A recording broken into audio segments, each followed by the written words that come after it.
untuk dokter dan bunda yang lain, seumpamanya Allah menguji untuk masalah kurang rahmat di dalam masalah fisiknya. Mudah-mudahan Allah segera memberikan kesembuhan dan semoga Allah mengembalikan kesemangatannya dan memberikan kesempatan untuk bisa beramal soleh kepada beliau-beliau yang lagi diuji oleh Allah.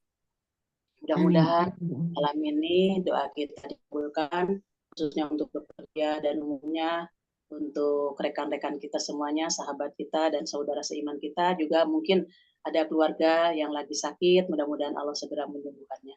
Saya doa khusus, doa untuk orang sakit. Bismillahirrahmanirrahim. Allahumma rabbannas musibal ba'si ismi maradahum anta syafila syafia ila anta sifa alla yughadiru saqama. Allahumma rabbannas, ya Allah Tuhannya manusia, musibal ba'si yang menghilangkan penyakit, ispi semoga engkau menyembuhkan maradahum sakitnya mereka. Angta syafi, engkau yang akan menyembuhkan, la syafia ila angta, tidak ada yang bisa menyembuhkannya kecuali engkau. Syifa alla yughadiru saqama, dengan menyembuhkan yang tidak meninggalkan penyakit sedikit pun. Mudah-mudahan Allah mengabulkan doa kita sehingga Allah mencabut sakitnya dari fisik-fisik mereka. Amin. Mudah-mudahan semua dan merahmati dan semoga Allah meridhoi kepada kita. Amin ya rabbal alamin. Amin. Dr. Wiwin di Baik, sekarang kita mengkaji surat Al-Infitor yang bulan lalu itu sudah sampai ayat 5, maka sekarang ayat 6. Monggo Mbak Susi. Kelihatan ya? Udah kelihatan ya? Agak bisa dibesarkan ya? Ya, agak kecil ini.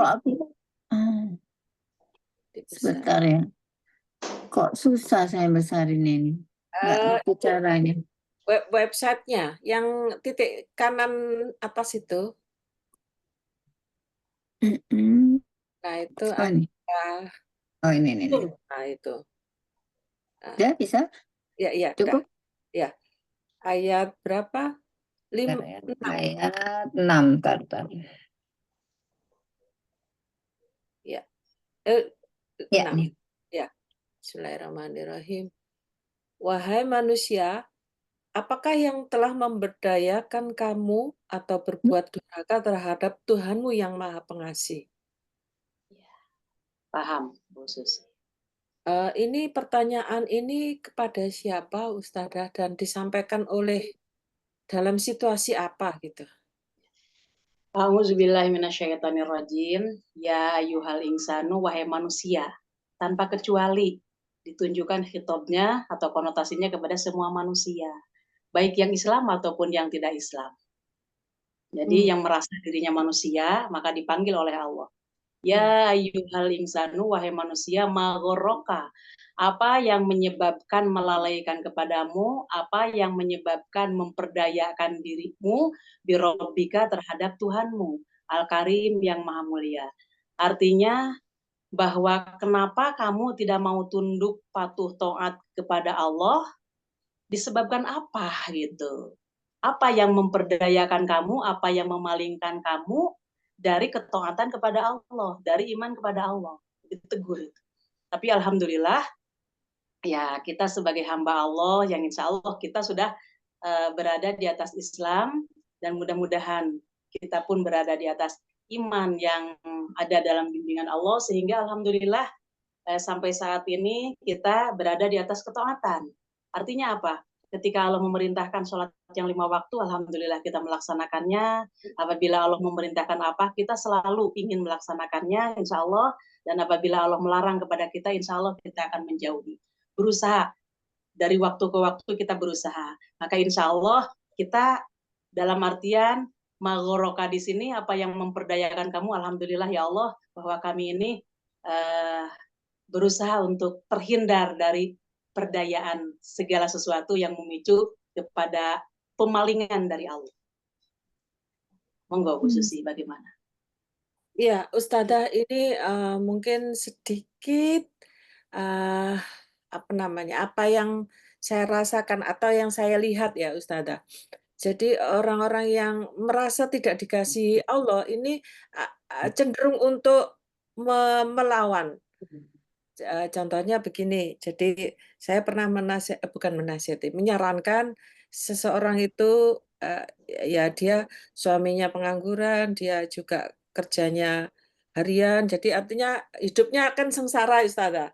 Ya, jadi dia mungkin melihat orang itu kok bahagia, orang itu kok enak banget ya, enak aja dia bisa menjalankan sholat, menunaikan perintah-perintah Allah, sedangkan dia merasa Allah itu tidak mengasihi, jadi dia, ini susah, rasanya hidupnya sengsara gitu Ustazah. Nah ini ayat ini apakah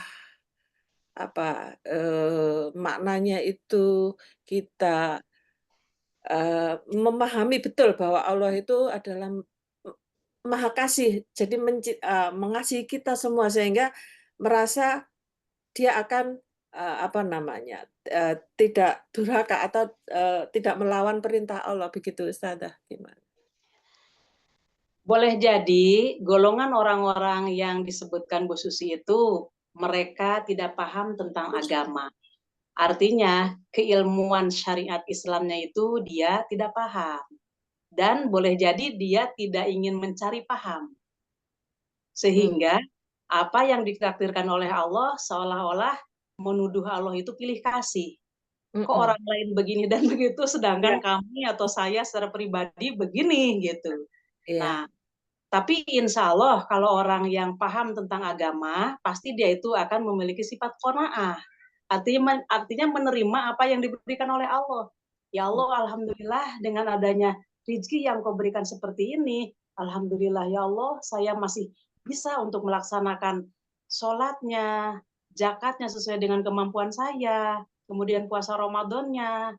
Nah, adapun orang-orang yang sudah memiliki ini dan itu, ya memang engkau memberikan kepada dia karunia yang berbeda dengan karunia yang kau berikan kepadaku. Tapi saya ini sebagai hambamu juga ya Allah, saya pun mohon dikasih kecukupan. Kan akhirnya dia mengadunya hanya kepada Allah. iya, Begitu dia mengadunya kepada Allah, otomatis yang dia minta kebutuhan-kebutuhan, insya Allah kembalinya kepada Allah. Karena dia yakin bahwa hidup ini adalah Allah yang mengatur. Jadi boleh jadi orang tersebut itu dipalingkannya disebabkan dia satu, tidak memiliki ilmu agama dan dia tidak mau tahu, tidak mau mencari. Sehingga apa yang disebutkan Mbak Susi itu terjadi kepada dirinya. Boleh jadi seperti itu, Bu Susi. Monggo. iya. Nah, Iya, iya, Ustazah. Ini mungkin kalau sudah begini masalah adalah membongkar dari awal ya, Ustazah. Jadi orang tersebut mungkin merasa mendapat musibah terus-menerus sementara dia berdoa dan merasa tidak dikabulkan dan akhirnya keputusannya ngapain saya juga berdoa, saya tidak pernah dikabulkan atau saya tidak mendapat sesuai apa yang dia inginkan sehingga dia seperti itu Tata. Jadi seperti putus asa dan, seperti di ayat itu ya, durhaka itu. iya. Berlebih-lebihan dia di dalam memahami eh,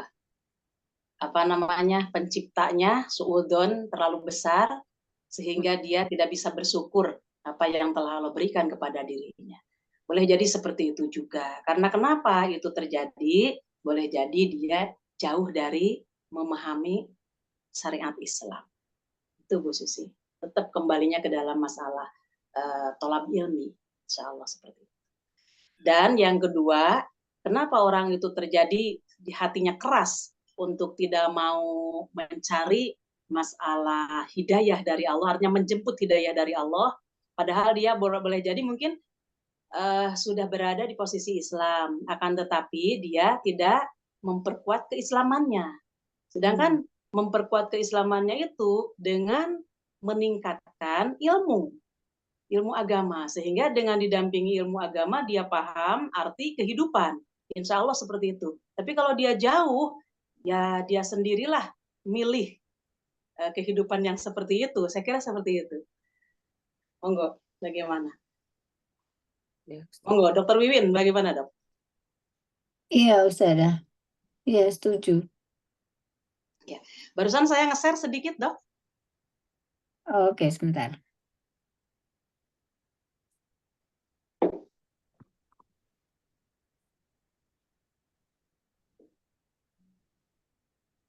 Oh, saya izin sebentar.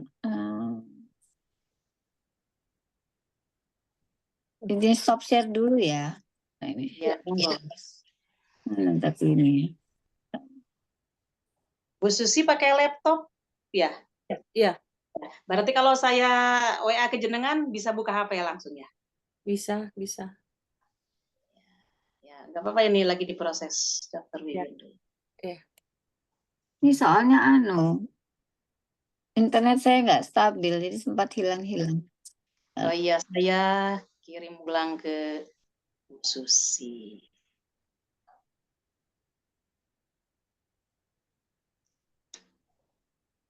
Monggo, Bu Susi, nggak apa-apa, Dok, diwakil Bu Susi Oh ya.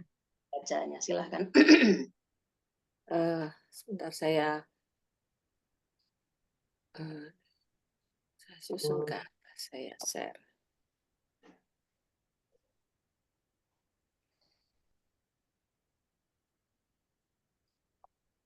Ini ya, Ustazah. Iya, Kurang besar kah? kurang besar bawahnya ini. Ya, ya. Bawahnya, Dok, bukan. Bu Susi bawahnya. Oh, ini ya. Nah, itu ya. Ibnu Mas'ud. Ibnu Mas'ud kata Dibaca jenengan. ya.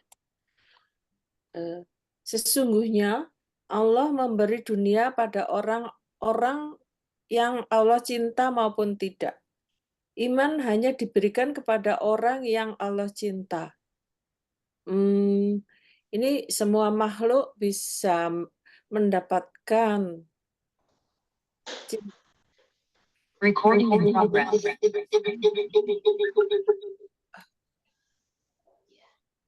Iya, mendapatkan semua orang atau semua makhluk di bumi itu, di dunia itu memberikan cintanya, tetapi iman itu hanya diberikan kepada yang Allah cintai, gitu ya, Ustaz? Ya, innallaha yu'tid dunya. Sesungguhnya Allah memberikan masalah dunia mayuhibbu kepada orang yang Allah cintai, wa la yuhibbu dan kepada yang Allah tidak cintai. Artinya dia mau memeluk Islam ataupun tidak memeluk Islam, tetap selama dia masih hidup di dunia, rezekinya ditanggung oleh Allah. Allah tidak akan membiarkan kepada mereka. Boleh jadi yang sekarang kita lihat fenomenanya bahkan banyak orang-orang yang tidak memeluk Islam, mereka malah di dalam masalah dunianya selangit gitu kan, apapun bisnisnya sukses. Buka pabrik apapun dia ya terbesar di dunia, dikuasai oleh yang bukan pemeluk Islam. Nah, boleh jadi seperti itu fenomena dunia. Akan tetapi wala yu'til iman illa ma yuhibbu. Dan Allah tidak memberikan iman kecuali kepada orang yang Allah cintai. Jadi artinya orang yang dia itu dicenderungkan hatinya memeluk Islam, kemudian dia mempelajari tentang keislamannya, artinya memperdalam ilmu agama, ilmu syar'i yang akan membantu dan meningkatkan hidayah untuk memperkuatkan tauhid kepada Allah dan untuk melaksanakan ketaatan, keimanan kepada Allah dengan adanya menuntut ilmu. Tapi masalah iman tidak diberikan kepada orang yang tidak Allah cintai. Maka indikasinya sebagaimana kita lihat orang-orang yang beriman itulah yang dicintai oleh Allah. Artinya pemeluk Islam itu dicintai oleh Allah, sedangkan yang tidak memeluk Islam berarti tidak dicintai oleh Allah. Seperti itu. Dr. Wiwin bagaimana, Dok? Iya, Ustazah. Jadi artinya Allah itu sebenarnya memberi rizki itu belum tentu Allah itu cinta pada orang itu ya, ya Ustazah, tapi memang itu sudah jatahnya aja gitu ya? Ya, ya betul. Hmm. Dengan hadis ini, insya Allah, mudah-mudahan kita termasuk Yang kategori dicintai dan diberi rezeki yang gitu. banyak. Nah, betul. Jadi kita jangan beranggapan bahwa orang yang tidak memeluk Islam loh, oh dia sukses ya di dalam ininya itunya. Enggak seperti itu. Dia tidak dicintai oleh Allah, dia tidak mendapatkan cinta dari Allah. Sedangkan orang yang memeluk Islam, itulah orang yang dicintai oleh Allah. Ini hadisnya Rasulullah SAW yang bersabda. Lalu Ustazah, tanda-tanda orang dicintai oleh Allah itu apa? Ya secara globalnya memeluk Islam.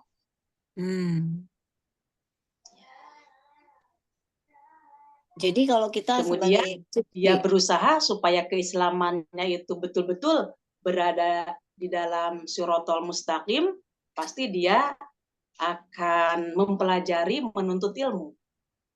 Begitu menuntut ilmu, akhirnya dengan ilmu syar'inya, dengan hukum-hukum yang Allah berikan ke dunia, dia tahu rambu-rambunya. Mana yang dilarang, insya Allah pasti dijauhi. Mana yang diperintah, insya Allah dia akan semangat. Maka itulah orang yang dicintai oleh Allah, dan mudah-mudahan kitalah orangnya. Amin, amin, ya Rabbal alamin. Amin, insya Allah. Amin. Iya. Bagaimana? Iya. Mbak Susi bisa langsung nggak share untuk yang Al-Infitor nggak? Belum saya buka di. Coba aku share ya. Aku share yang punya aku ya, mudah-mudahan. Ya. Saya nggak ngelakuin ini soalnya takut ini. Takut Hilang. bukan. Tapi kok ini nggak ada ya?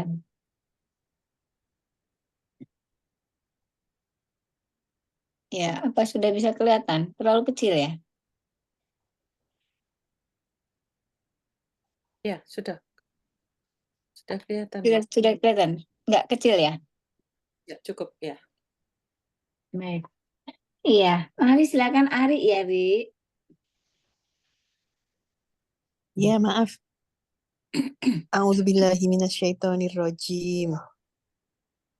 Sebentar, sorry. Ini sebelah Al-Infitor. Ayat sebentar, ayat Ya, Dok. 7 Ayat berapa? sebentar ya. Maaf, Ya, maaf, bentar. Ini sayang. Enggak. Ya. Maaf agak rame nih sama cucu. Tasya ya. Yang telah menciptakanmu, lalu menyempurnakan kejadianmu, dan menjadikan susunan tubuhmu seimbang. Monggo komentari Dokter Ari.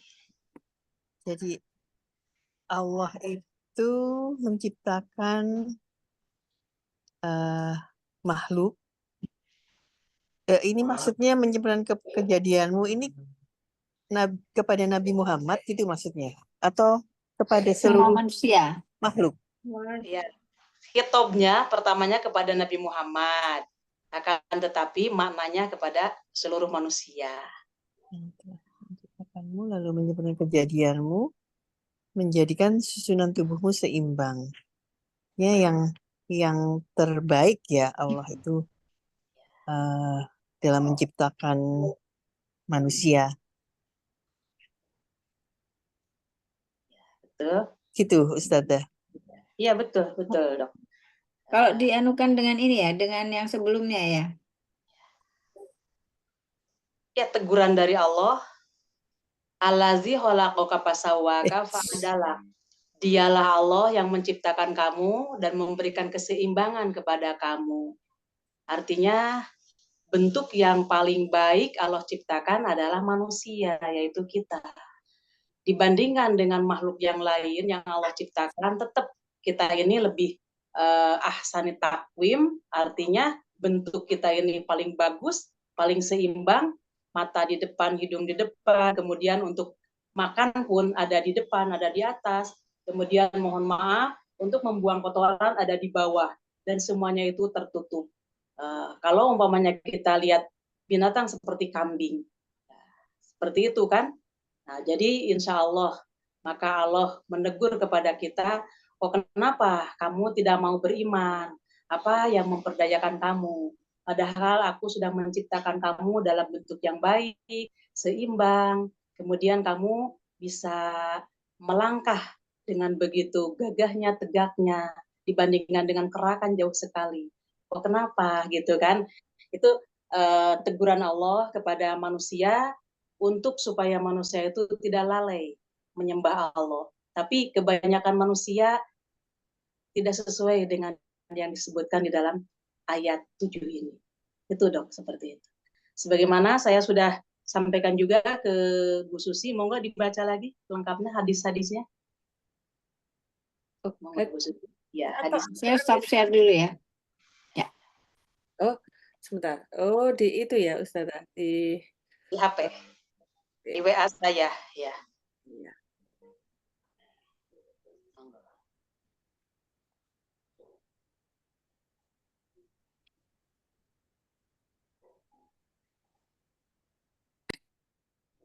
Iya, Ustazah. Iya, monggo. Yang bawahnya ya, Imam Ahmad. Imam Ahmad. Oh, sebentar. Ya. Di tengah-tengah aja, Bu Susi. Ya, Dari, gini. ya, seraya bersabda. Telah menceritakan kami Jarir telah menceritakan kepadaku Abdurrahman ibnu Maisarah dari Jubair ibnu Nasir dari Bishr ibnu Jahashi al-Quraisy bahwa di suatu hari Rasulullah Shallallahu Alaihi Wasallam meludah pada telapak tangannya sendiri, lalu meletakkan telunjuknya pada ludahnya itu seraya bersabda, Allah Subhanahu wa Ta'ala berfirman, "Hai anak Adam, mana bisa engkau selamat dari azabku? Aku telah azabku, Dari azabku. ya, dari azabku. Aku telah menciptakanmu dari sesuatu seperti ini atau hina seperti ludah ini, hingga manakala engkau telah kusempurnakan bentukmu dan aku jadikan engkau berdiri tegak.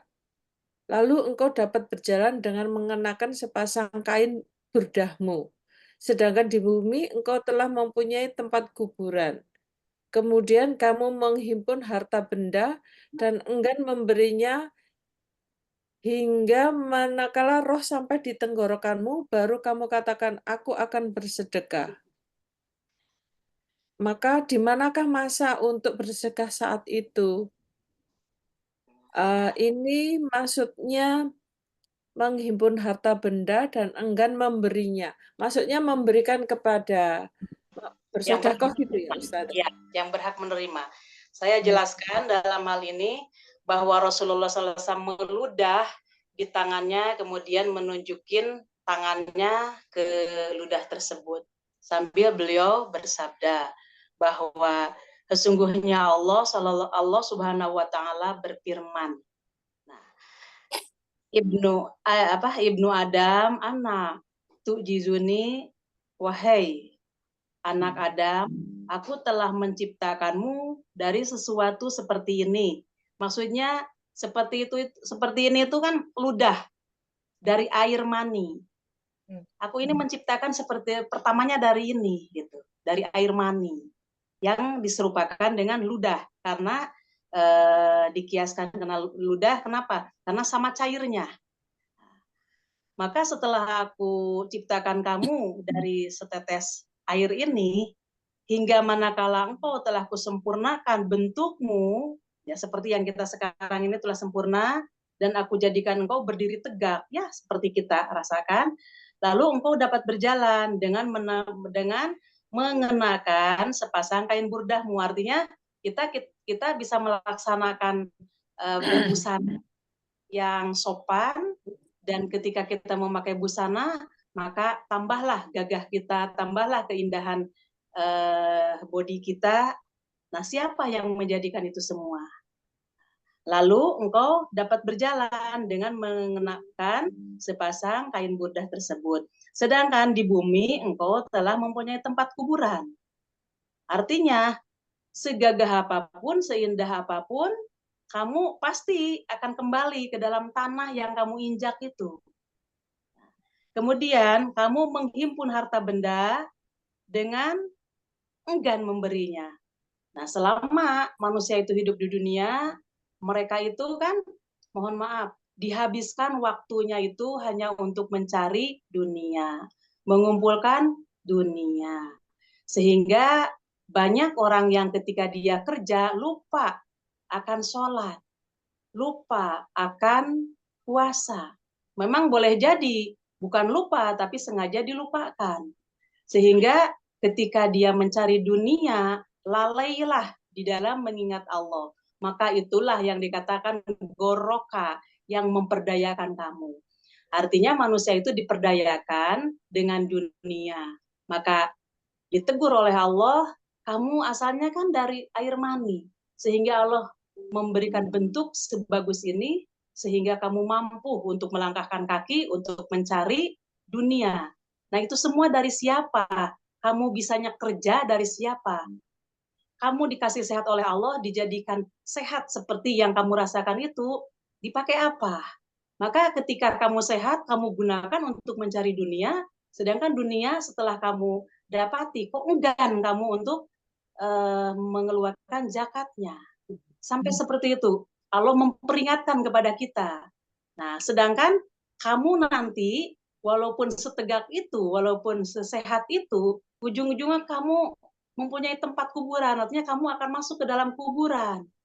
Tidak akan selama-lamanya kamu hidup di dunia yang kamu rasakan sekarang, ya sehatnya, ya nikmatnya mempergunakan masalah dunia tadi. Tapi endingnya tetap kamu akan masuk ke dalam kubur. Kemudian kamu menghimpun harta benda dengan enggan memberi nyarinya pelit. Hingga manakala roh sampai di tenggorokanmu, baru kamu katakan, aku akan bersedekah. Artinya, ketika Allah mencabut nyawa seseorang, maka dia itu minta dikembalikan kembali ke dunia, sebagaimana di dalam surat Al-Munafikun, ya Allah, tangguhkanlah aku sebentar aja. Aku akan bersedekah, katanya. Maka kata Allah, apa jawabannya? Sesungguhnya apabila ajalmu datang, maka tidak bisa ditangguhkan sedikit pun. Atau tidak bisa didulukan. Maka di manakah masa untuk bersedekah saat itu? Artinya ketika kamu sudah nyawa di dalam tenggorokan, di atas tenggorokan, maka kamu tidak bisa lagi beramal soleh. Bukan hanya masalah sedekah aja, sholat tidak bisa, kemudian puasa pun sudah tidak bisa. Ya iya, orang yang nazar kan sudah hampir putus dengan dunia apapun. Nah, maka ma ghorroka bi rabbikal karim, apa yang menyebabkan kamu itu terpedaya untuk ibadah kepada Allah. Dijelaskan di sini bahwa yang menjadikan terpedayanya seseorang itu disebabkan oleh masalah mencari dunia dengan tidak memikirkan ibadah kepada Allah. Begitu, Dok. Monggo. Bagaimana, Dok? Monggo, Iya, Dok. ini hampir sama dengan surat Ar-Rahman juga ya, Ustadzah. Maka nikmat mana lagi yang kau dustakan itu ya? Ya, betul. Ya, teguran-teguran dari Allah, peringatan dari Allah kepada semua manusia. Akan tetapi memang kebanyakan manusia itu lalai. Nah, mudah-mudahan kita termasuk orang yang tidak lalai. Amin, amin. Ada pertanyaankah? Iya, jelas Ustadzah. Lanjut. Saya share screen ya. Monggo.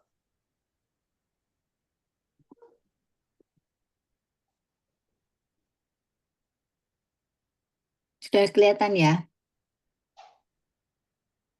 Kelihatan, Dok. Udah Iya. bagaimana? Monggo Dian ya. Dian sayang. Anu ya, siap. Dian Ramandani. Yang mana? Yang mana? Yang Yang ini? ini, yang atas. Yang bawah, ya, yang ini. Nomor 8 ya, Nomor 8. ayat 8. Dalam bentuk apa saja yang dikehendaki ini. Ya, Dia ya. menyusun tubuhmu. Ya. Paham. Mungkin dalam sekalian bentuk eh, ini sesuai dengan yang atasnya ya. Betul. Ya. Jadi artinya Allah menghendaki bentuk yang dijadikan, diproses di dalam rahim seorang perempuan, pendeknya, hidungnya mancungnya, ya pokoknya kecantikannya, kegantengannya, itu adalah sudah kehendak Allah. Baik warna kulit, ada yang putih, ada yang hitam, ada yang putih kemerah-merahan, dan lain sebagainya, sebagaimana fenomena yang kita lihat di mana-mana, lain suku, lain pula bahasa, lain suku, lain pula kadang-kadang rambutnya. Yaitu, maka fi'ayi suratim masyarokaba, dalam bentuk apa saja yang dia kehendaki, dia menyusun tubuhmu. Itu semuanya adalah kehendak Allah, bukan hasil nego kita. Kalau kita nego, ya boleh jadi kita inginnya ABCD, tapi kita sudah ditakdirkan oleh Allah untuk apa? Liyabluwakum ayyukum ahsanu amala, untuk menguji kalian siapa di antara kalian yang lebih baik amalnya. Artinya bisa bersyukurkah ataupun dia malah mengingkari. Itu Dok. Iya, Ustazah. Iya, Ustazah, ini mungkin agak ya. Jadi ayat ini mungkin bagi seorang transgender ya, mereka bisa protes ya. Bagaimana Ustazah? Misalkan laki-laki tetapi dia tidak sempurna, ada bagian tubuhnya yang tidak seperti laki-laki, begitu Ustazah, bagaimana? Boleh jadi kan, mohon maaf ya Dok, waktu saya belajar masalah transgender itu, dia kan boleh jadi pola asuhnya juga dari kecil sudah diarahkan seperti lingkungan di keluarga atau lingkungan teman-temannya itu perempuan banyak. Ini si laki-laki itu mencil, dia masuk ke situ.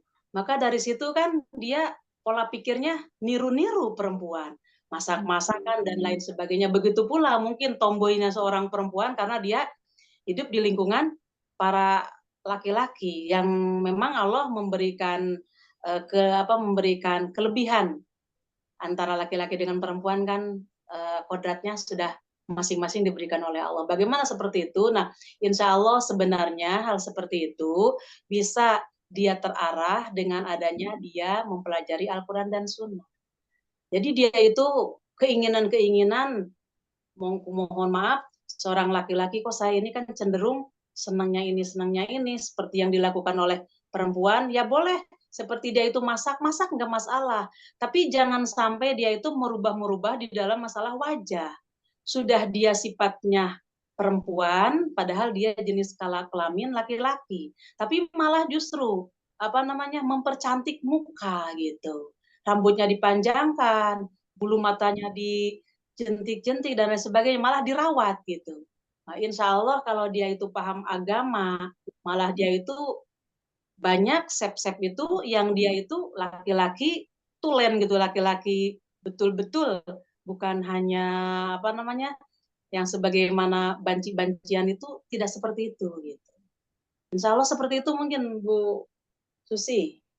Ya. Insya Allah dengan agama. Jadi dia itu menerima nanti, ya Allah, kok saya ada sifat ini, maka dikembalikan.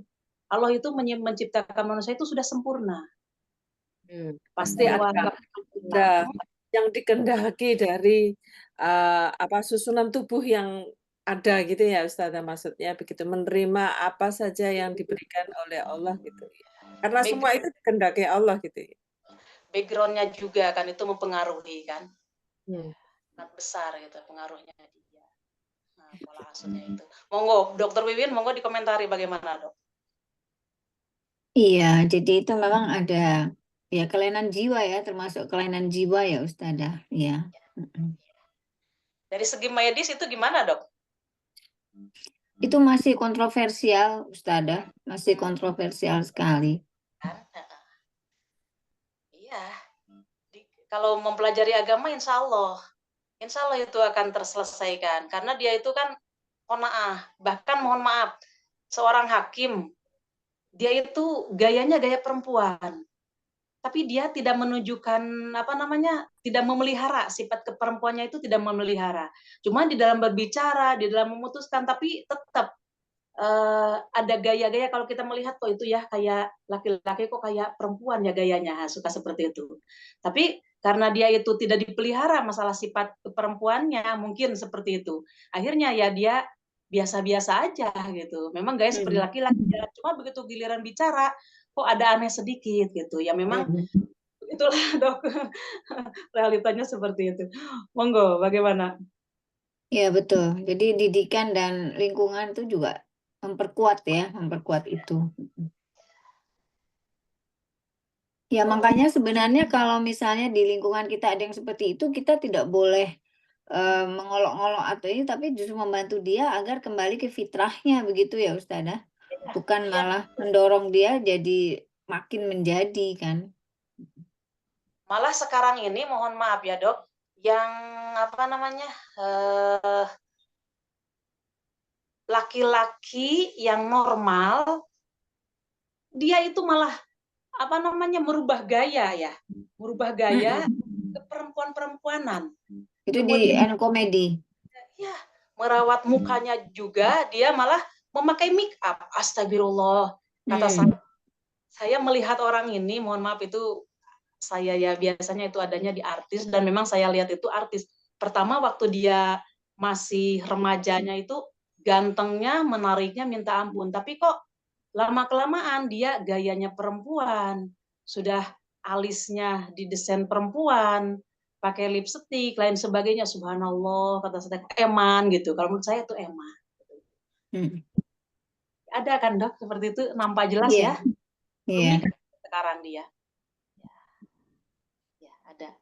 Inisialnya enggak. Iya.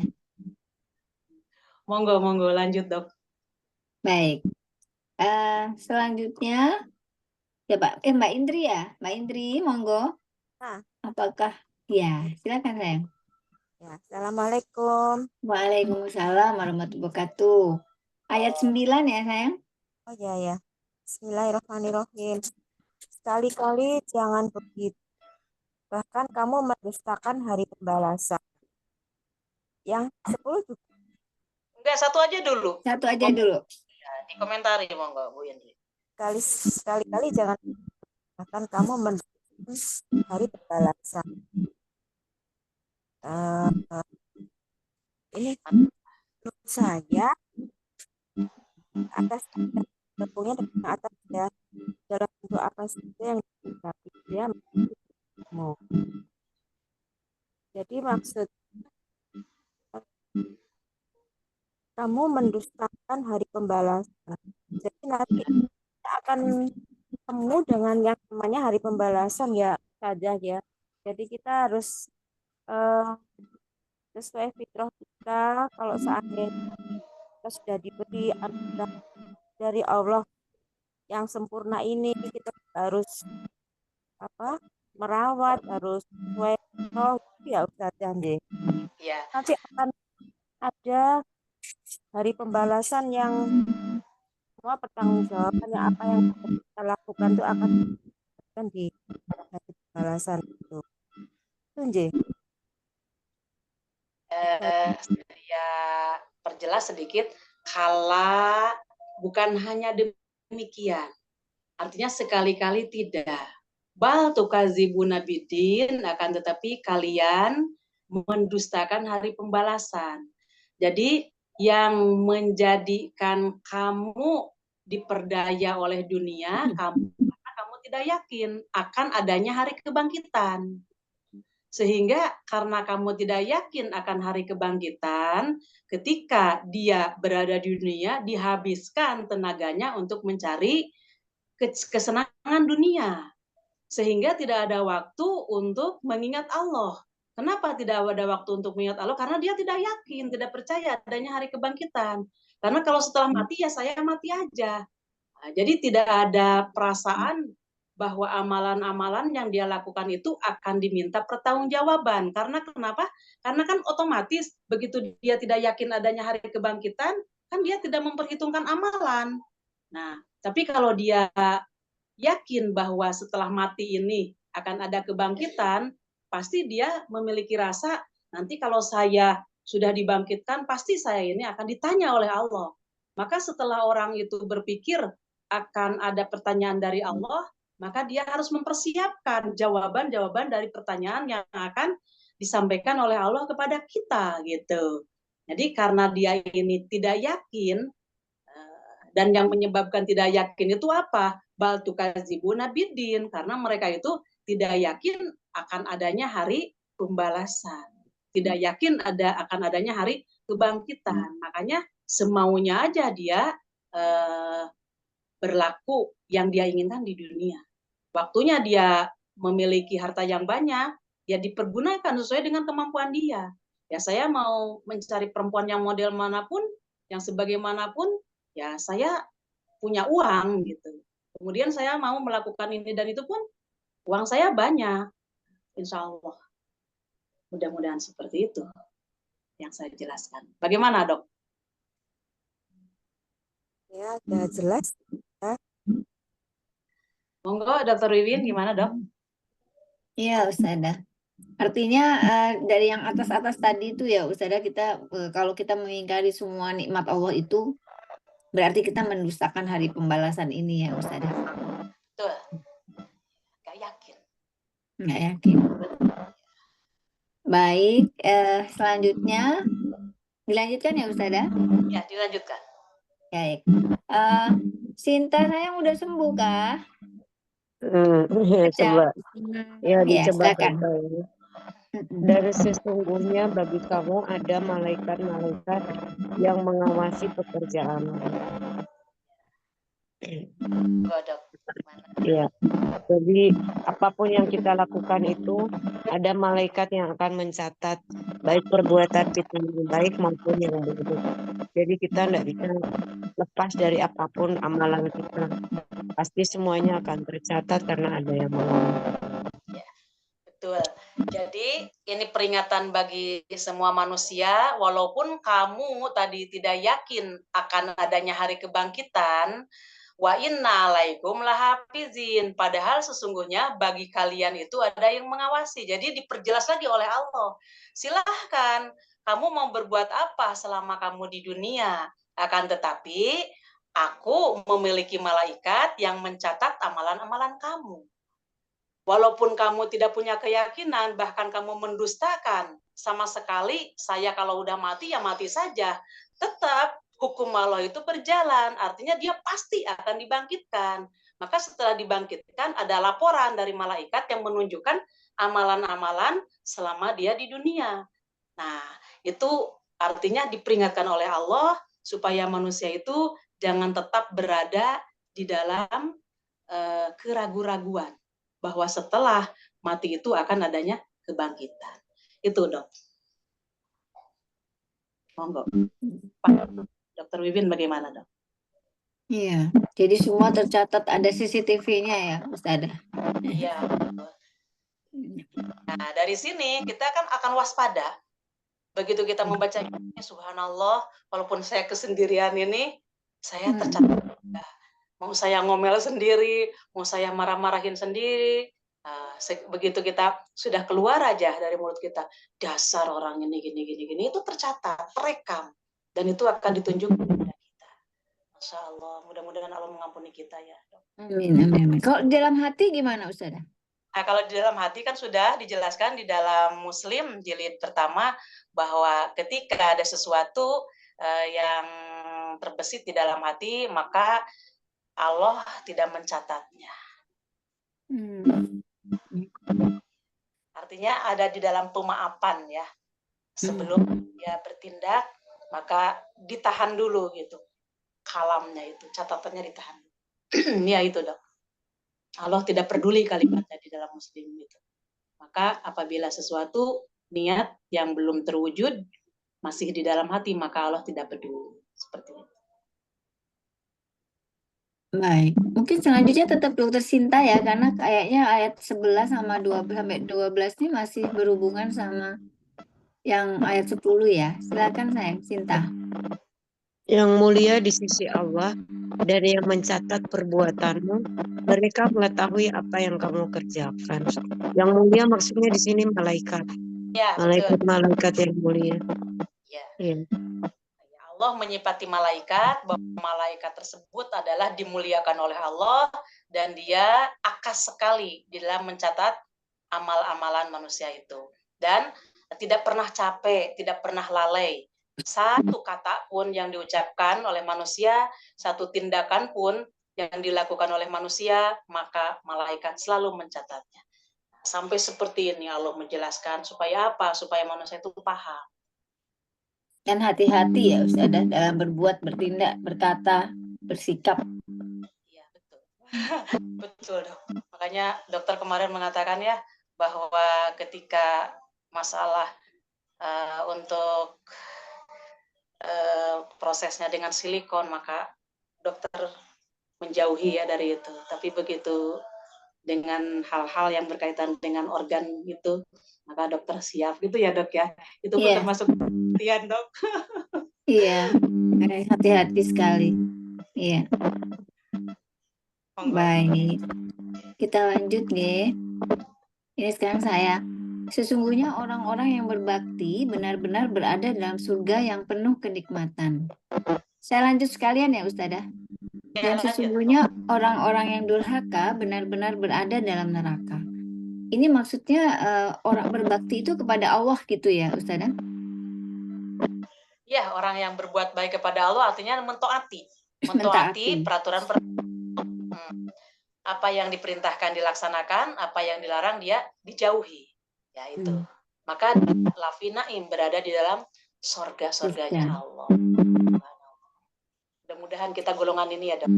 Amin, amin. Dan tentu saja yang durhaka, yang tidak taat, tidak patuh, itu akan berada di dalam neraka. Seperti ini. Mereka masuk ke dalamnya pada hari pembalasan. Jadi pada hari pembalasan itu semua akan ditimbang ya, yang baik buruknya itu ya. Karena kalau banyak baik, maka bisa mungkin masuk surga gitu ya Ustazah. Betul. Maka di sini kalimatnya yaslaunaha yaumadin. Kalimatnya kan yaumadin. Yaumadin. Masuk pada hari pembalasan. Sedangkan manusia kan tidak percaya akan adanya hari pembalasan itu. Jadi mereka yakin setelah mati ada kebangkitan. Maka orang yang tidak percaya akan adanya hari kebangkitan, ya dengan sendirinya dia kan tidak mempersiapkan untuk kebangkitan. Bekal apa yang harus saya siapkan untuk nanti kebangkitan saya? Nah, tidak ada pikiran.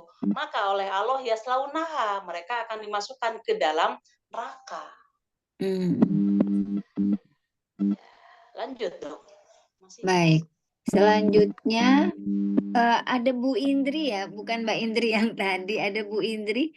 Bu Indri siap? Silakan Bu. Insya Allah. Ini suara saya terdengar ya, Dok? Terdengar, alhamdulillah. Oke, monggo. baik. Ini ayat yang 14 ya? Iya. Iya. Betul ya, Dok? Ayat 14 ya? 16 dan 17 ya. Oh, baik. Iya. Bismillahirrahmanirrahim. Dan mereka tidak mungkin keluar dari neraka itu. Jadi maksudnya orang-orang yang sudah masuk neraka itu tidak akan keluar dari neraka ya Ustazah? Iya, betul. Mereka mau melarikan diri, mau minta tolong kepada siapa? Kalau dia sudah dimasukkan ke dalam neraka. Jadi indikasinya apapun yang dilakukan oleh dia selama di dunia, itulah yang akan menjadi pembela. Jadi dia itu dibela nanti dengan amalnya. Amalan-amalan yang dia lakukan di dunia, kalau dia taat, nah itulah yang akan menjadi syafaat bagi dirinya. Tapi ketika dia beramal di luar jalurnya Allah, maka itulah yang akan menarik dia untuk kekal di dalam neraka. Sehingga dia tidak bisa keluar dari neraka tersebut. Nauzubillah min dzalik. Tapi apakah kira-kira misalnya saya pernah mendengar itu dosa-dosa itu dihapuskan dulu masuk neraka, lalu kemudian setelah itu dikeluarkan dari neraka, itu betul ya Ustaz? Itu betul bagi orang yang beriman, Iya. artinya dia memeluk Islam, tapi dia tidak mempersekutukan Allah. Dia tidak mempersekutukan Allah, tapi ketika dia waktunya sholat, boleh jadi mungkin sholatnya bolong-bolong. Kan itu kan sebuah dosa besar. Ramadan dia dilabrak juga. Boleh jadi dia yang mencuri, yang maksiat, ya zina dan lain-lain. Maka dosa-dosa tersebut harus dibersihkan dulu oleh Allah di dalam neraka.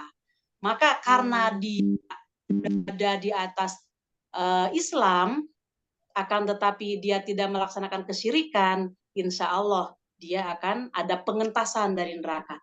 Cuma jaraknya berapa lama, tahunnya tahun keberapa, itulah yang menghancurkan badannya dia.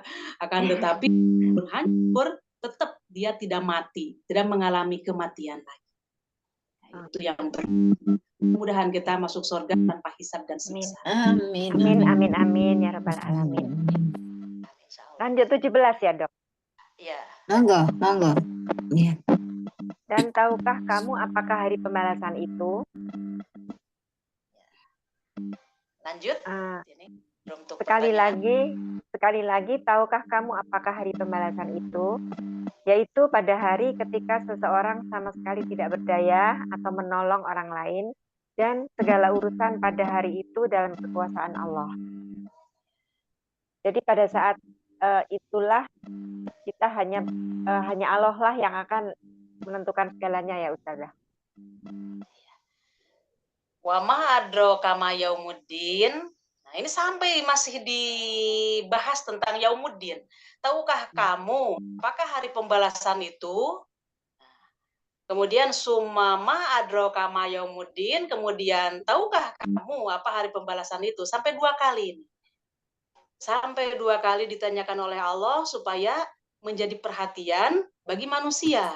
Jangan sampai dia itu lalai terhadap hari kebangkitan. Maka dijelaskan oleh Allah, yaumala tamliku nafsun li nafsin syai'an.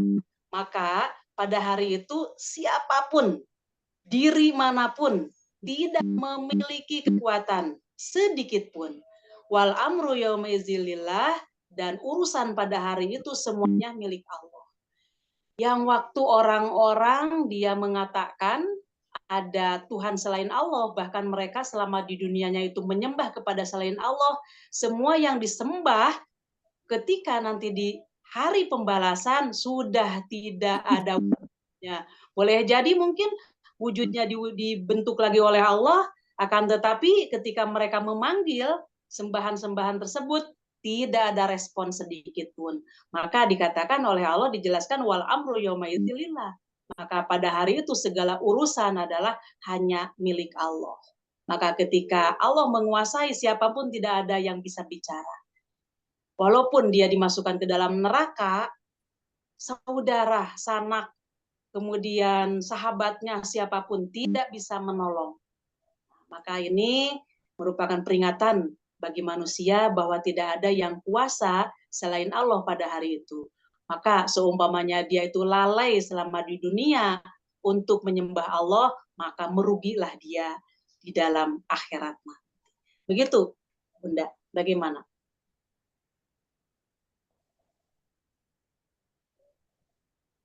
Iya, Ustazah. Dokter Win gimana? Iya. Jadi pokoknya hari itu kita nggak bisa ngapa-ngapain lah ya.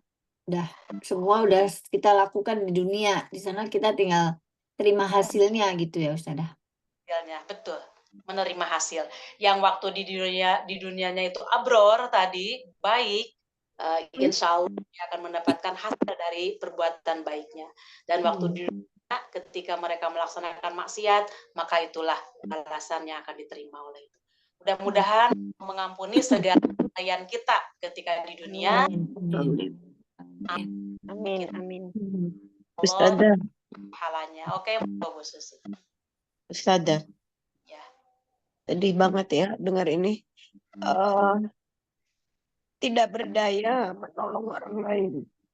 Kita jadi ingat, misalnya kita ingat orang tua Berarti kan kesempatannya kita di dunia ini. Artinya gini, Dokter Sinta, ya mohon maaf. Ketika orang tua kita ini ada, baktinya kita kepada orang tua dengan adanya secara fisik juga. Nah, ketika beliau masih ada, secara fisik kan kita boleh jadi apa yang dibutuhkan oleh orang tua, kita memenuhinya. Apa yang diperlukan oleh orang tua, kita membantu. Itu merupakan bakti kita. Nah, kemudian bakti kita ketika orang tua sudah meninggal dengan apa? Di dalam hadis disebutkan, seorang yang sudah meninggal itu putus amalannya kecuali 3. Itu diantaranya doa anak yang soleh.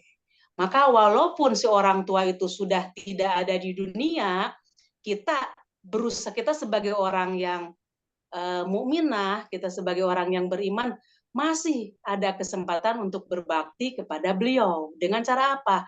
Mendoakan kepada orang tua supaya segala dosa-dosanya diampuni, kemudian diselamatkan dari siksa kubur, diselamatkan dari siksa api neraka, dan mohon diluaskan dan dikasih terang benderang di alam kuburnya, dan mohon dimasukkan ke dalam surga Firdausmu. Itu dengan ucapan permohonan kita, doa kita kepada Allah ketika kita memanjatkan ucapan tersebut. Kemudian secara kebaikannya, di samping itu di dalam hadis Muslim kan sudah disebutkan, ada seorang laki-laki yang ditinggal meninggal dadaan oleh orang tuanya. Ya Rasulullah, ayah saya meninggal, dengan meninggalkan kekayaannya. Seandainya hartanya tersebut saya sedekahkan atas nama beliau, bagaimana? Apakah akan bisa sampai pahalanya atau akan dosa? Maka kata Rasulullah, na'am. Artinya, seumpamanya orang tua kita memiliki harta, maka dari hartanya itu kita sedekahkan, maksudnya atas nama orang tua yang meninggalkan harta tersebut, insya Allah sampai. Yang kedua, ada seorang perempuan, orang tuanya sudah meninggal. Wahai Rasulullah, dia sudah meninggal. Bagaimana kalau saya ini punya harta? Dan seandainya dia masih hidup, pasti dia ingin bersedekah. Bagaimana kalau saya mensedekahkan harta saya di atas namakan orang tua? Apakah itu akan diterima oleh Allah? Maka kata Rasulullah, maaf. Artinya, ketika kita orang tua meninggal, kita punya rezeki. Ya Allah, saya ini punya uang 10.000, mohon ya Allah disampaikan pahalanya kepada orang tua saya yang sudah meninggal. Insya Allah, melihat dari hadis tersebut, itu hanya anak kepada orang tua bisa diterima. Begitu, Dok. Bagaimana? Jadi masih banyak kesempatan kalau kita tahu ilmunya, insya Allah semuanya akan diterima oleh Allah. Yang penting kita ini berusaha untuk soleh. Soleh itu artinya baik menurut Allah. Orang baik menurut Allah, ya insya Allah itulah yang dikatakan soleh.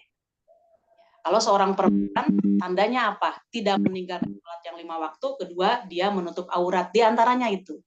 Maka, kalau orang itu tidak menutup aurat, menurut Islam kan itu tidak baik. Nah, tidak baik itu artinya tidak soleh. Itu secara harfiah katanya. Bagaimana, Dokter Sinta? Ya. Ustazah tanya, Ustazah.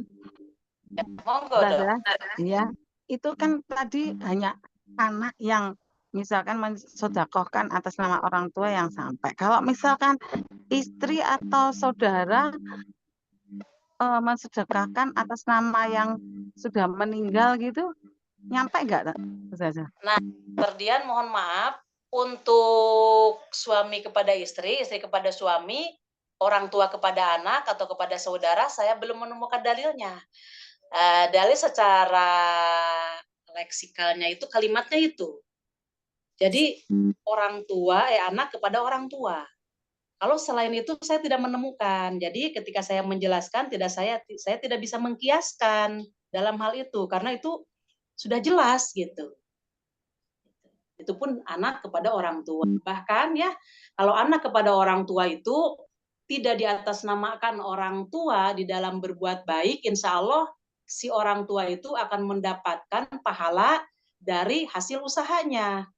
Ketika si anak itu berbuat baik, insya Allah si orang tua mendapatkan pahala dari kebaikan tersebut. Artinya apa? Di dalam surat An-Najm itu disebutkan, tidaklah seseorang hamba, tidaklah seseorang dia akan mendapatkan apa yang dia usahakan. Artinya seorang anak itu bisa soleh, yaitu hasil dari usaha orang tuanya. Ketika anak itu lagi kecil, disekolahkan di tempat yang agamais, insya Allah ketika si anak itu yang tadinya tidak bisa ngaji, tidak bisa sholat, maka ketika dididik oleh ustadz-ustadzahnya sehingga dia itu bisa, nah itu kan hasil dari jerih payah orang tuanya yang ngantarin. Boleh jadi si orang tuanya saya tidak pernah ngantarin, tapi pembantu saya. Nah, siapa yang membiayai pembantu itu? Pasti orang tuanya. Siapa yang memberikan infak sodakohnya kepada ustadz-ustadznya itu siapa? Pasti orang tuanya. Jadi itu artinya hasil daripada jerih payah orang tua. Maka ketika anak itu melaksanakan ibadah kepada Allah, si orang tua tersebut mendapatkan hasil kebaikannya, gitu. Bagaimana itu, Dr. Dian? Ya, iya. Kalau doa, Ustazah, misalkan saya berdoa untuk suami saya gitu, nyampe nggak kira-kira? Al-Fatihah Nah, gitu? kalau doa itu dari siapapun, Dok. Kalau doa itu betul itu. Justru untuk orang lain, untuk siapapun itulah doa. Karena doa dengan sodakoh itu berbeda. Oh gitu gitu. kan? Maka kita punya sahabat. Ya Allah, saya ini kehilangan sekali dengan meninggalnya dia. Mohon ya Allah, kita dengan ikhlas. Dalam arti kita kan berusaha untuk soleh, artinya sholat yang 5 waktu kita tidak meninggalkan, kita sebagai perempuan berpakaian muslimah, maka insya Allah ketika kita habis sholat, ya Allah saya kangen kepada saudara saya atau kepada sahabat saya ini, mohon si A ini ya Allah diampuni dosa-dosanya, insya Allah sampai itu dong. Apalagi seorang istri kepada suami, suami kepada istri, insya Allah sampai doa. Iya. Bagaimana? Saya kira sama doa sama sedekah. Masalahnya, ya. Dalilnya untuk yang lain saya tidak menemukan, hanya ada dari anak kepada orang tua, dan saya tidak bisa mengkiaskan untuk itu. Tapi bagi orang yang seperti gini, mohon maaf, kalau ada keluarga yang meninggal, kan suka ada di masyarakat itu doa bersama, kirim doa, kemudian sodako, maka siapanya aja yang meninggal gitu.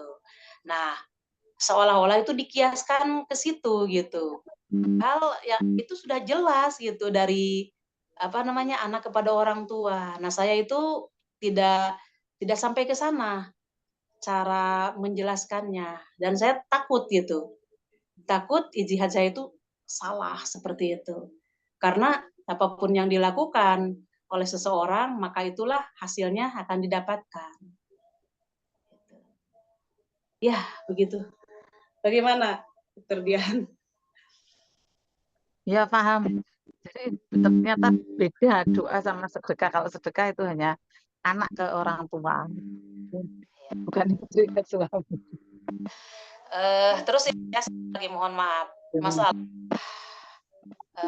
bacaan Al-Quran, kemudian disodakohkan kepada orang yang sudah meninggal. Nah, itu pun saya belum menemukan. Membaca sesuatu surat dari Al-Quran, semoga pahalanya disampaikan kepada orang yang sudah meninggal. Nah, saya belum menemukan dalilnya hal itu. Karena masalahnya orang yang sudah meninggal itu, dia sudah tidak mendengar lagi bacaan-bacaan Al-Quran yang dibacakan oleh orang yang hidup. Yang saya tahu seperti itu. Tapi kalau umpamanya, mohon maaf ya dok, bunda-bunda semuanya, kalau umpamanya kan ini saya didengar oleh dokter semuanya suara saya, maka ketika saya membacakan A'udzubillahi minasyaitonirrajim, qul huwallahu ahad, Allahus samad, lam yalid walam yulad walam yakul lahu kufuwan ahad. Nah, yang saya bacakan didengar oleh bunda, dokter semuanya, kan kedengaran suara saya, insya Allah.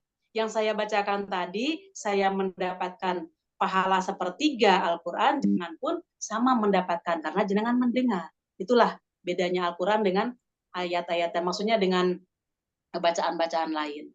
Tapi ketika saya membacakan Qul Huwallahu Ahad tadi, contohnya ayah saya sudah meninggal, kan ayah saya tidak mendengar suara saya. Jadi dari mana dia akan mendapatkan pahala bacaan tersebut kalau dia tidak mendengar? Dan saya belum menemukan dalilnya bahwa ketika membacakan ayat-ayat Al-Quran, pahalanya akan sampai. Saya belum menemukan dalilnya itu. Yang jelas itu. Gimana? Mudah-mudahan dokter bagaimana? Monggo, Dokter Wiwin bagaimana, Dok?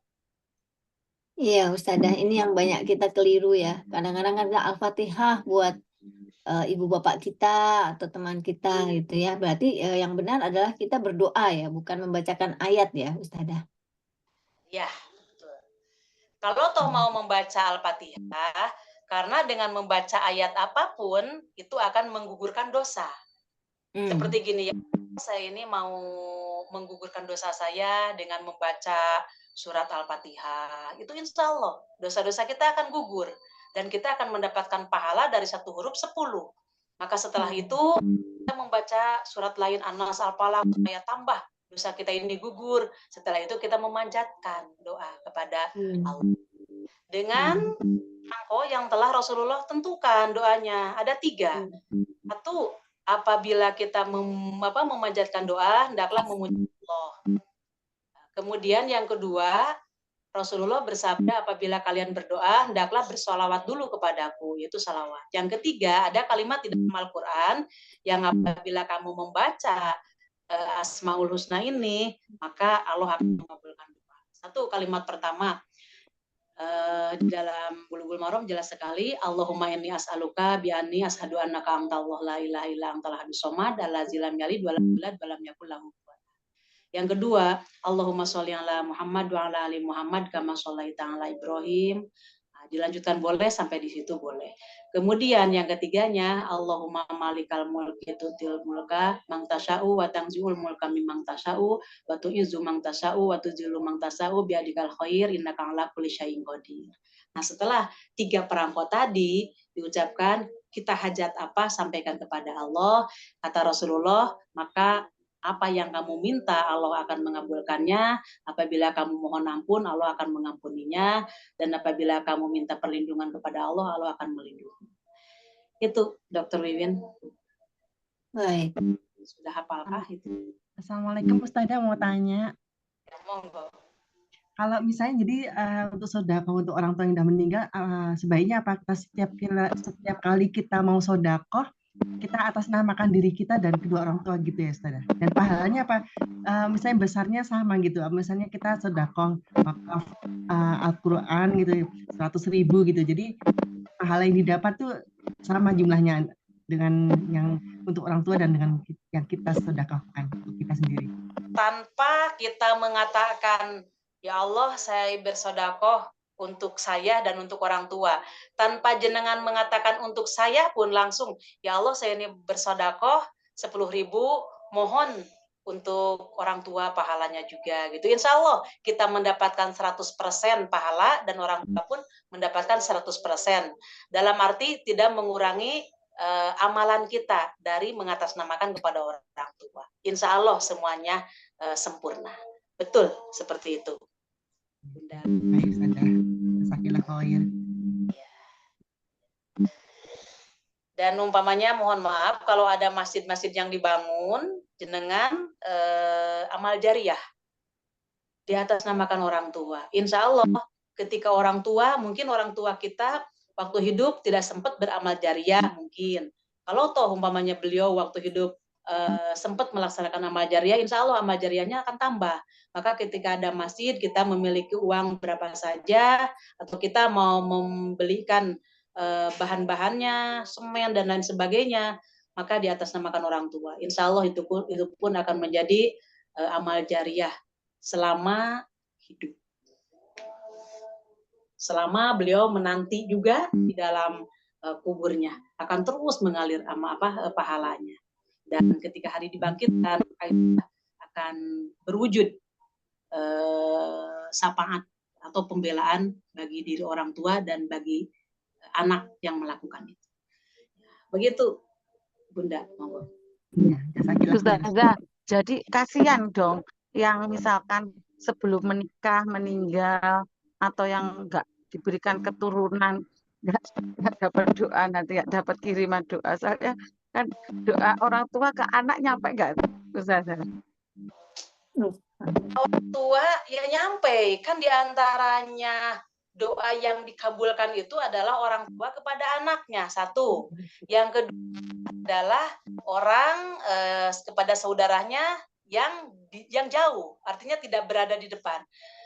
Kemudian orang yang musafir, gitu kan, didoakan oleh kita, insya Allah sampai itu semuanya, sampai. Dan mohon maaf, dengan ilmu yang diberikan oleh Allah kepada kita, nggak usah khawatir bagi orang yang belum menikah sehingga tidak punya anak untuk mendoakan.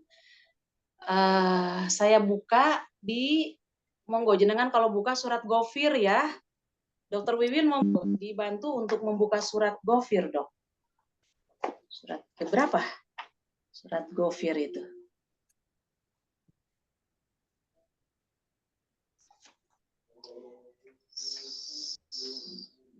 Ghafir 63. Surat berapa ya, Ustazah? Tentang apa, Ustazah? Tentang apa? Tentang doa malaikat yang memikul aras. 63 apa berapa? Saya lupa lagi gitu aja. Oh, 63. Apa 53?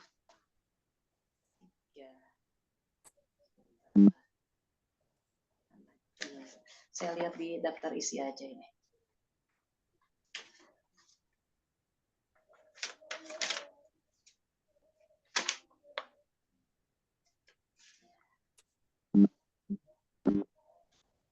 Itu 7. Surat Ghafir 7 kah? Ini ya, Ustazah? Ya, saya lihat. Ini. Yang memikul aras, dan mereka yang memikul aras, ya. Nah, iya betul. Ya. Ayatnya ke-7 surat Ghafirnya ini bunda-bunda bakal mau buka mushaf, monggo. Enggak, ya, enggak apa-apa dimonitor juga, monggo. Ini jangan khawatir, Allah itu memberikan solusi kepada semuanya dan rahmat Allah itu lebih luas. Monggo silahkan. Ya, ini sampai ke ayat 7, 8, 9, 10 kalau nggak salah. Monggo. Bentar ya, Ustazah, sebentar.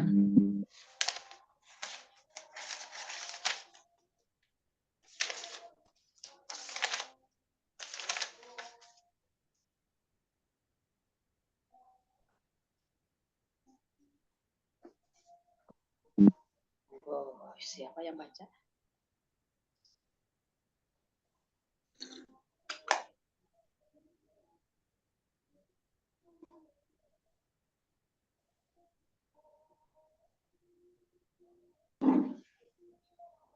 Ya, silakan Dian ya, silakan Dian. Malaikat-malaikat yang memikul aras dan malaikat yang berada di sekelilingnya bertasbih dengan memuji Tuhannya, dan mereka beriman kepadanya serta memohonkan ampunan untuk orang-orang yang beriman, seraya berkata, ya Tuhan kami, rahmat dan ilmu yang ada padamu meliputi segala sesuatu, maka berilah ampunan kepada orang-orang yang bertobat dan mengikuti jalan agamamu, dan peliharalah mereka dari azab neraka. Oh. Lagi, ya Tuhan kami, ya, masukkanlah mereka ke dalam surga Adenan yang telah Engkau janjikan kepada mereka, dan orang yang saleh di antara nenek moyang mereka, istri-istri, keturunan mereka, sungguh Engkaulah yang maha perkasa, maha bijaksana. Ini doa malaikat untuk semua umat ya. Berarti. Ya lanjut tuh. Beneran. Kelewat. Ya. Dan peliharalah mereka dari bencana kejahatan, dan orang-orang yang Engkau pelihara dari bencana kejahatan pada hari itu.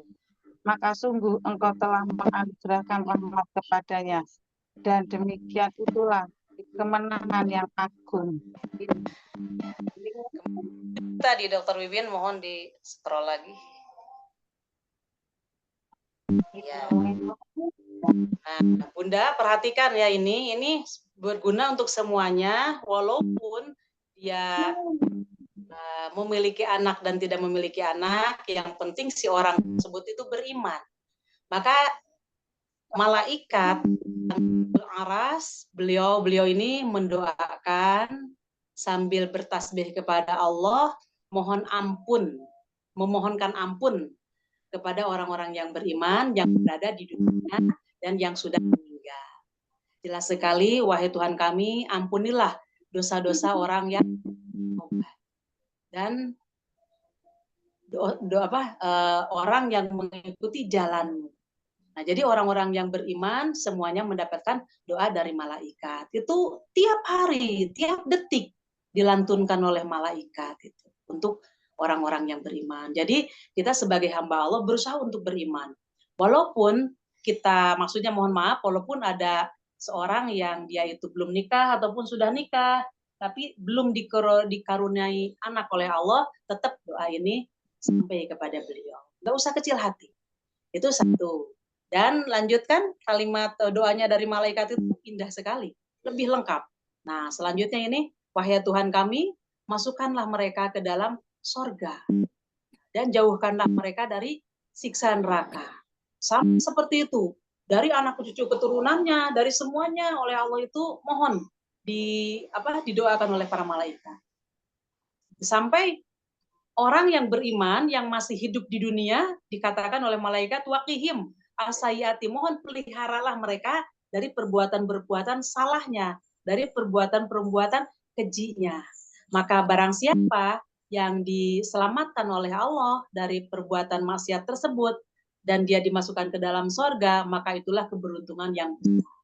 Jadi hakikatnya keberuntungan yang besar itu nanti setelah dia itu dibangkitkan oleh Allah dari kuburnya, dia mendapatkan ampunan dari Allah dan dia dimasukkan ke dalam sorga, itulah hakikat keberuntungan yang sempurna.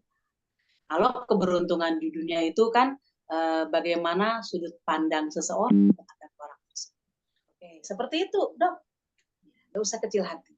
Itu. Sekarang sesama manusianya di dalam tasahud, kalimatnya assalamualaikum ayuhan nabiyyu warahmatullahi wabarakatuh. Assalamu alaina wa ala ibadillahi sholihin. Dan semoga kesejahteraan kepada hamba-hambamu yang soleh. Nah, begitu si hamba mengatakan assalamu alaina wa ala ibadillahi sholihin, Rasulullah bersabda, kata Rasulullah, doa tersebut diterima oleh orang yang berada di langit dan oleh yang berada di dunia. Artinya orang yang berada di langit artinya orang yang sudah meninggal. Karena ruh-ruh orang yang beriman itu berada di Yiliyin, yang tempatnya itu dekat arasnya Allah. Kemudian orang-orang yang ada di dunia artinya orang-orang yang masih hidup. Seperti pas orang itu lagi melaksanakan sholat, maka insya Allah semuanya mendapatkan doa dari sesama kita. Kita kenal atau tidak kenal, maka terikat kita oleh ikhwatu iman, oleh sesama muslimnya. Jadi saudara seiman dengan kita, saudara muslim kita, walaupun kita tidak kenal dan kenal, semuanya mendoakan kepada kita. Kita mendoakan kepada mereka, mereka pun mendoakan kepada kita. Maka itu baik untuk orang yang punya anak ataupun tidak punya anak, itu doa itu tetap sampai. Ya malaikat mendoakan, ya sesama manusia muslimnya mendoakan juga. Maka ketika kita tahu ilmunya, nggak usah kecil hati orang yang tidak memiliki anak. Memang qadarullahnya seperti itu.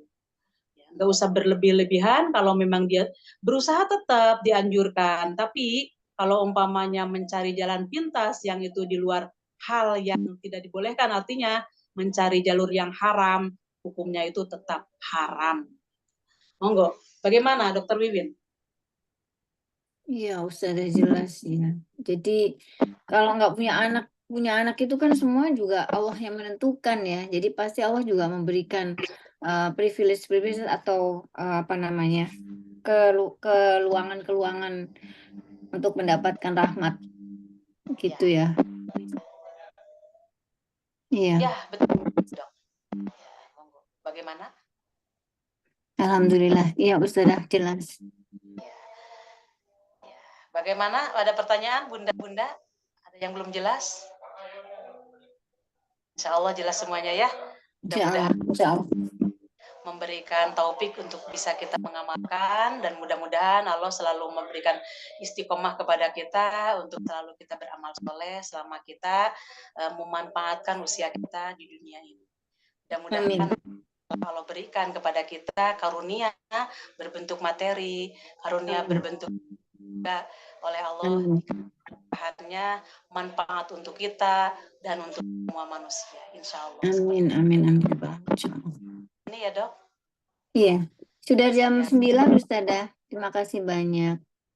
Berarti yang akan datang nanti kalau ayat ini mutafifin ya, Ustazah, lanjutannya.